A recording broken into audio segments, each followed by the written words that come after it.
Yeah, mentorship means to me something where you have someone to confide in when there's issues that arise.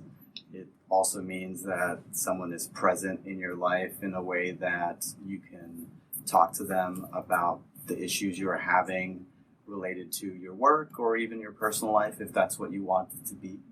So it's an interaction between two people where they're comfortable with sharing things about a certain topic. It could be their work and how they need to deal with it in order to move on to the next step, at least for the mentee.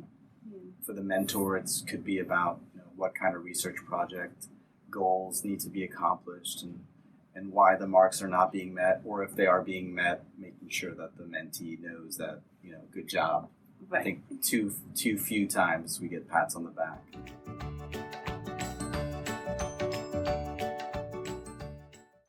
My mentor was phenomenal. He was actually scary. He was an Army guy who fought in the war, came back, and I almost felt like shaking sometimes when I was near him. But he had a daughter himself, and he was very, very kind, and he treated me that way. I was very few women had ever gone to this program. It was very much a male environment. But he had a daughter who he loved and realized that women could do work that men had done traditionally. So I don't quite know why, but it was just a connection. He was very kind, he was very tough, and he was protective of me. And he set things up so that if I wanted not to look at dead animals that were preserved. I wanted to see life forms in the sea. So he did all kinds of things kind of quietly. I'm going to set you up so you can go out and spend 3 or 4 hours at sea collecting samples, making observations. So it was a mentorship of a very kind man. It was not considered a woman's work to be on those ships. But he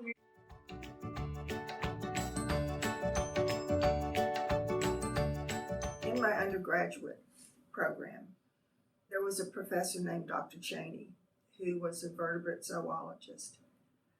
And what I learned from him, which is still with me in lots of ways, is that I need to be a better observer. In his vertebrate zoo course, I needed to be watching the birds because he would ask me about the birds that we saw, or they would be on the exam after a field trip, and then I realized I really wasn't paying attention to what was going on around me. So I think my observational skills were definitely improved by his just being a good observer himself. And it's also led to good professional relationships, and it's also given me the feeling that you have to be there. You have to be present at all times to take advantage of whatever's being shared with you or that you see. My probably most important mentor early on was a woman named Melanie Stiasny, a wonderful scientist at the American Museum of Natural History, who was my first real scientific mentor in terms of doing a research project outside of the university setting. So I worked with her, and she was fun, she was charming, she was witty, and she was kind. And all those things I learned to observe in other people and in her, how she used those skills, which not everybody has, to not just be a good mentor, but to help introduce you to other people. She would never let me, just stand alone being a wallflower when she was talking to someone. She'd bring me in and say, hey, come meet my new student. He's wonderful. He does this. And I try to do that as much as possible. Connecting people when, they're new to the business of science is super important. So.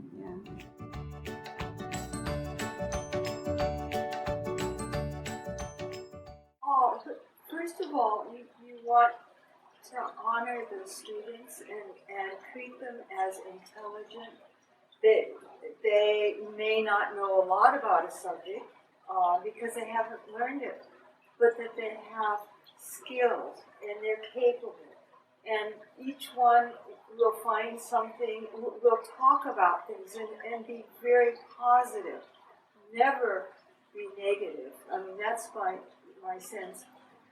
If someone, for instance, likes to look at organisms, then I say, look at them under a microscope, draw them. Because by drawing, you're forced to look at phenomena that you wouldn't otherwise pay attention. But you never harm, you never negative.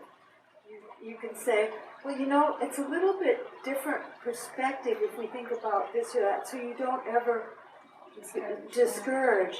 You say, you pick up the positive and then try to get them to add to that. And then you talk enough and then maybe you have another meeting because it's often slightly shocking. You start off on A and you turn up in B or C. So you talk enough and you praise people for finding for this.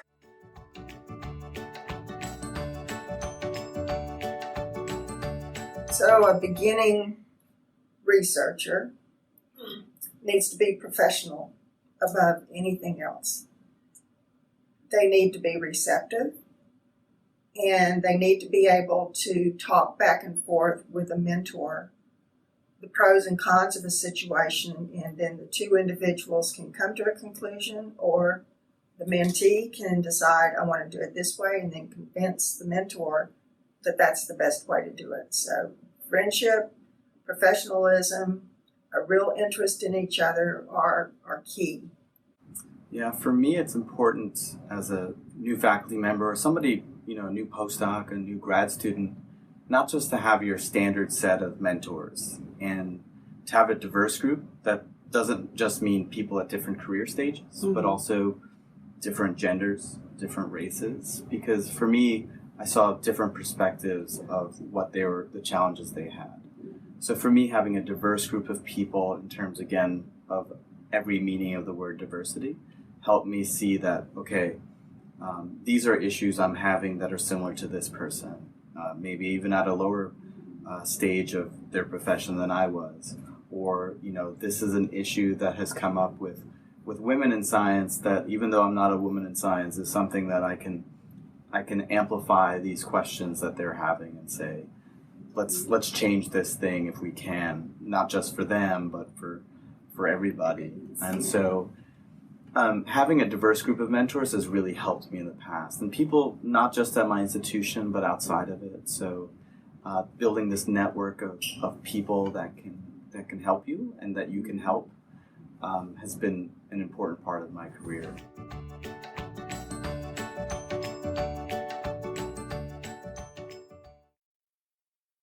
Is if you hear a talk that you're very impressed by and you want to know more, the best thing would be to go up to that person and say, I was really fascinated, or I was really excited to hear what you talked about, and can you give me some advice about how I might use those skills, or how that you might, some positive way that you could help me in what I'm trying to do.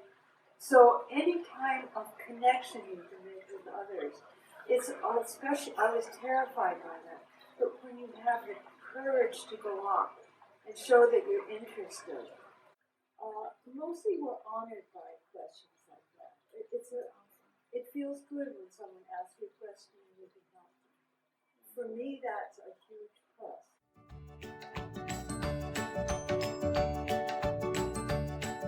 Say that some of my mentors have turned out to be lifelong friends, and some of my mentees have turned out to be lifelong friends as well, that I still see, that I still socialize with, that I still write letters for.